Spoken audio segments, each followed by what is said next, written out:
विक्रांत सरांनी काही केलं तर नसेल, काही बोलले तर नसतील ना? त्या विक्रांत सरांचा ना काही भरोसा नाही.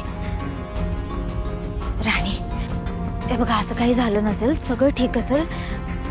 कस भलता सलता विचार करू नकोस तू. येतील सर आता. हा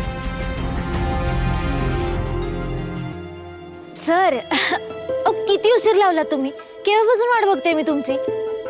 खूप काम होतं का आज? कसा गेला तुमचा दिवस? हा, सगळं ठीक आहे ना आता?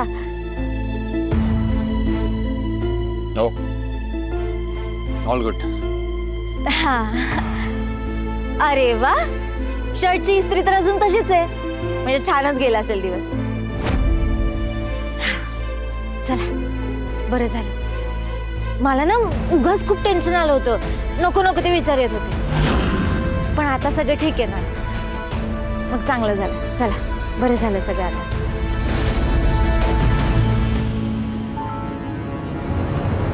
सर, काय झालं? नाही, काही नाही.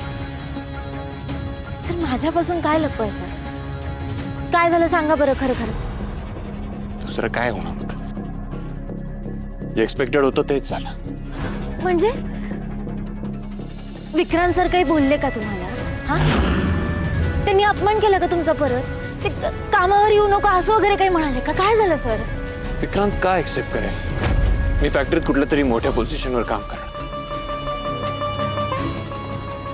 पण ते बोलले का तुम्हाला काही? त्यांनी काही केलं का तुम्हाला? काय झालंय सर, सांगा ना मला. आणि तू दिलेलं शर्ट नाही घालू शकणार आहे.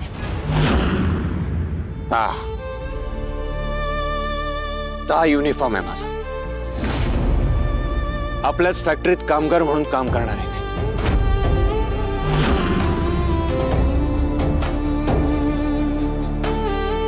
सराव, हे बघा, तुम्ही जाऊ द्या. तुम्ही ना असे खचून जाऊ नका. अहो, हे दिवस निघून जातील, है ना? तुम्ही ना परिस्थितीला बत्तीशी दाखवा आणि तिला म्हणावं की मी तुला बदलणार आहे लवकरच, तुला जास्त काळ टिकू देणार नाही. हा, आणि सर, मला ना तुमचा खूप अभिमान वाटतोय आवाज. एवढं सगळं घडून गेलं दिवसभरात, तरी सुद्धा तुम्ही परत निघून नाही आलात.